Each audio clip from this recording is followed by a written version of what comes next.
आपसे कुछ सेक्टर्स, कुछ स्पेस, कुछ आई थिंक बिजनेस हाउसेस के बारे में बात करना चाहूँगा। एक फंड ने बहुत स्ट्रॉन्ग कन्विक्शन शो किया अदानी ग्रुप के स्टॉक्स में, चाहे वो उनके पावर स्टॉक्स हों, उनके पोर्ट स्टॉक्स हों, और सभी अगर आप देखें उनके क्या कहते हैं सीमेंट स्टॉक्स में एक सब्सटेंशियल मूव आया उसके बाद। आपका क्या कंस्ट्रक्टिव व्यू है इस वक्त अदानी ग्रुप के स्टॉक्स में, और अगर हाँ, और अगर आपको रेगुलेशन अलाउ करते हो या फिर आपके पोर्टफोलियो में हो तो वो स्टॉक्स क्या हैं? जी, मैं स्टॉक स्पेसिफिक मैं नहीं बोलना चाहूँगा क्योंकि हमारे पोर्टफोलियो में है नहीं कोई अडानी ग्रुप स्टॉक्स। पर मैं एक, जैसे आपने सवाल पूछा तो मैं नज़रिया आपको एज़ अ फंड मैनेजर ये बोलना चाहूँगा कि देखिए, जो एलिगेशंस, जो ये प्रॉब्लम यहाँ से स्टार्ट हुई हिंडनबर्ग के रिपोर्ट से, वो एलिगेशन सबने स्टडी किए, पर एक अच्छी बात उस टाइम ये हुई कि कोई भी क्रेडिटर जो था ग्रुप का, वो कोई क्रेडिटर पीछे नहीं हटा। तो एक वो जो क्रेडिट प्रॉब्लम हो सकती थी, वो नहीं हुई पूरे अडानी ग्रुप के लिए। तो फिर बाकी बचा मामला कि आपके जो स्टॉक्स हैं वो बहुत महंगे हैं। अब वो तो मार्केट के ऊपर डिपेंडेंट है, और अगर उस प्राइस करेक्शन के बाद कोई बायर है, तो इसमें कोई जजमेंट कॉल किसी को लेने में कोई प्रॉब्लम नहीं होनी चाहिए कि अगर मेरा स्टॉक है वो कोई खरीदने को तैयार है, तो ये तो अच्छी बात है। और अगर मैं एक ऐसा ग्रुप चला रहा हूँ जो पूरे देश के जीडीपी को कंट्रीब्यूट कर रहा है, और मुझे मेरे बड़े प्रोजेक्ट्स कंप्लीट करने के लिए बैंक से और इक्विटी कैपिटल मार्केट से पैसा मिल रहा है, तो उसमें किसी को क्या शिकायत होगी? तो इस लेवल पे मैं यही कहना चाहूंगा वीरू जी कि ये एलिगेशंस जो हैं, मैंने भी पढ़े, वो लगते रहते हैं, बड़े ग्रुप्स पे लगते रहते हैं हमेशा।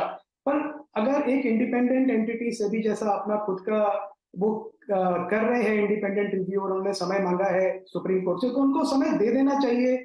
मुझे नहीं लगता कि इसमें कोई इन्वेस्टर को ये कंक्लूजन बना लेना चाहिए कि सब या तो एकदम खराब है या सब बहुत ही अच्छा है, और वेट करना चाहिए फैक्ट्स को इमर्ज होने दे। एलिगेशंस तो हमेशा रहते ही है, पर फैक्ट्स क्या है वो आए मार्केट में, वो ज्यादा जरूरी है। अभय, आई एम नॉट श्योर आप इस पर सीधे टिप्पणी करेंगे या नहीं। जियो फाइनेंशियल सर्विसेज की लिस्टिंग होगी मंडे को, 21 अगस्त को। इसके सामने अब सब लोग यही सोच रहे हैं कि कंपटीशन कैसा होगा, एक इसके बिजनेस को कितना इनफैक्ट आप कह सकते हैं खा सकते हैं, या फिर कितना बड़ा चैलेंज कर सकते हैं। तो इमीडिएट पेयर तो ऑफ कोर्स बजाज फाइनेंस है, साथ ही साथ फिर पेमेंट बिजनेस में पेटीएम जैसी कंपनी है।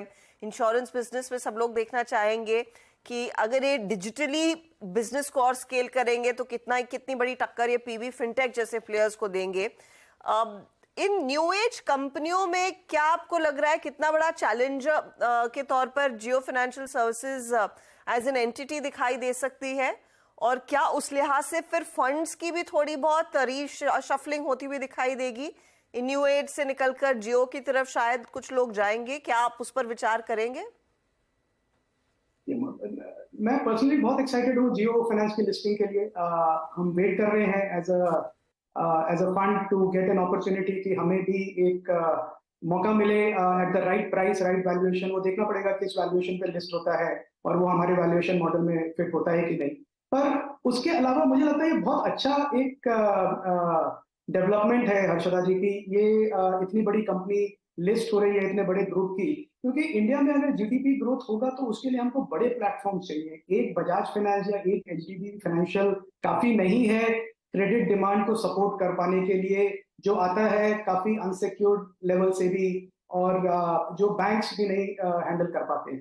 तो एक आपको बैलेंस शीट स्ट्रेंथ खुद की बहुत चाहिए। आप हर बार एक पीबी एक बाकी जो एग्रीगेटर्स हैं जैसे जिनका आपने नाम लिया, उनकी खुद की बैलेंस शीट स्ट्रेंथ नहीं है। वो एक तरफ से लेंड करते हैं, दूसरी तरफ से बोरो करते हैं।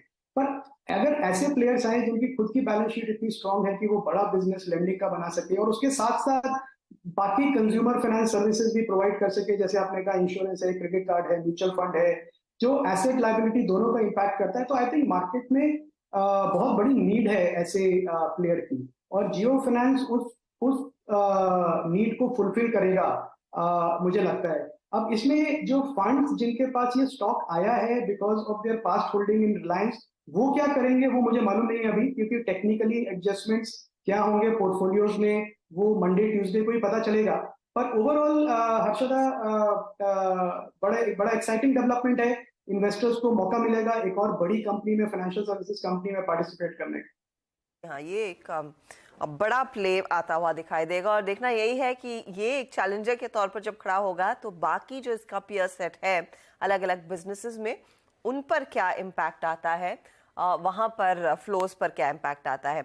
अच्छा, वेरी क्विकली, ऑटो कंपनियों में इस घंटे एटलीस्ट कुछ तेजी की पोजीशंस लौटना शुरू हुई हैं, चाहे वो आयशर हो, मारुति हो, एस्कॉर्ट्स पिछले 2 ट्रेडिंग सेशन से अच्छे गेन्स दिखाने में कामयाब रहा है।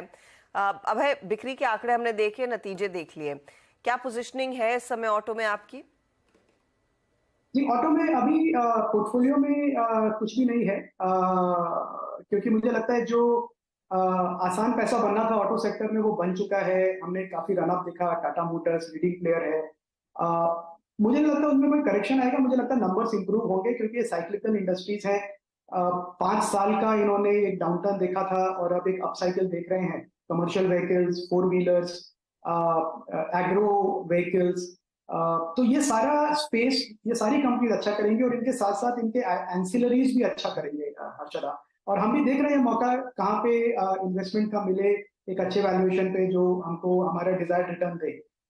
2 व्हीलर स्पेस पे मैं इतना पॉजिटिव नहीं हूँ क्योंकि मुझे लगता है बहुत कॉम्पिटिटिव है, पूरी ट्रांजिशन कर रही है इंडस्ट्री ईवी की तरफ, और अभी कौन क्लियर लीडर है वो भी अभी क्लियर नहीं है। तो 2 व्हीलर में अभी मुझे थोड़ा डाउट है, पर 4 व्हीलर और कमर्शियल व्हीकल एक बहुत ही अट्रैक्टिव स्पेस है हर्षदा मेरे हिसाब से। बहुत बहुत शुक्रिया अभय हमारे लिए समय निकालने के लिए। It's always a pleasure speaking to you. Have a great weekend sir.